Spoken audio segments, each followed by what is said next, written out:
God's servant here, serving God's people. I just wanted to come on here and read a little bit in the book of Daniel and a little story in the book of Mark. I'm just reading these two topics because I just wanted to bring attention to why we praise God and announce the good news because of what He's done in our lives. So, I wrote down here about the book of Daniel. Spiritually, mentally, physically, we have been thrown into a lion's den in the presence of our enemies. God's people have come out as if nothing ever happened by the power of God. The enemies look at us saying, "That person should not be sane. He should not be able to walk. How is he filled with joy?" Right? And I just wanted to read Daniel 6:25. King Darius witnessed the power of God, right?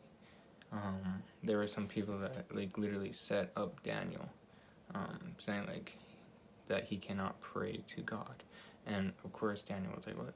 And he just did what he normally did because they just randomly put that law in place.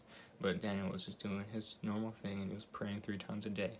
And so the king was like, "Dang, we did put this law," so now he had to throw him into the lion's den. But Daniel escaped as if nothing happened, right? Because of the power of God. And so then King Darius wrote to the people of all nations, races, and languages on earth, "Greetings, I command that throughout my empire, everyone should fear and respect Daniel's God.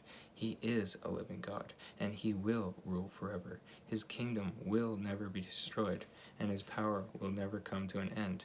He saves and rescues. He performs miracles and wonders in heaven and on earth. He saved Daniel from being killed by lions." Yeah. And then I wanted to read Mark 5:5. Right? In Mark 5:5, there was a crazy man just filled with demons. Right? So, he was some distance away when he saw Jesus. So he ran and fell on his knees before him and screamed in a loud voice, "Jesus, Son of the Most High God, what do you want with me? For God's sake, I beg you, don't punish me." He said this because Jesus was saying, "Evil spirit, come out of this man." Right? And so basically, a man that was cutting himself and screaming and just going about the town like that, he was just absolutely crazy, came in contact with Jesus. And now the people saw this man, right? And now we're in Mark 5:15. "And when they came to Jesus, they saw the man who used to be filled with the mob of demons in him. He was sitting there, clothed and in his right mind, and they were all afraid." Right? But then this is why I'm telling this, because, right, as Jesus was getting into the boat, the man who had the demons begged him, "Let me go with you." But Jesus would not let him. Instead, he told him, "Go back home to your family and tell them how much the Lord has done for you and how kind he has been to you." Yeah, I'm basically a living testimony, a living example for what Jesus has done.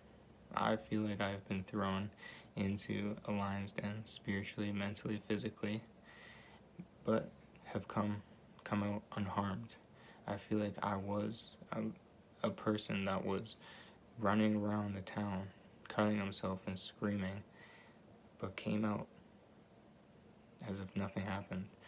Right? When I have Jesus, people see me sitting there clothed and in the right mind, and they say, "How is he sane? How is he walking? How is he filled with joy? He should not be." And that's why I'm on here. That's why I'm making YouTube videos, to tell people about the power of Jesus. Because if he's done this, if the power of God has moved through me, he can move through anybody. Praise God.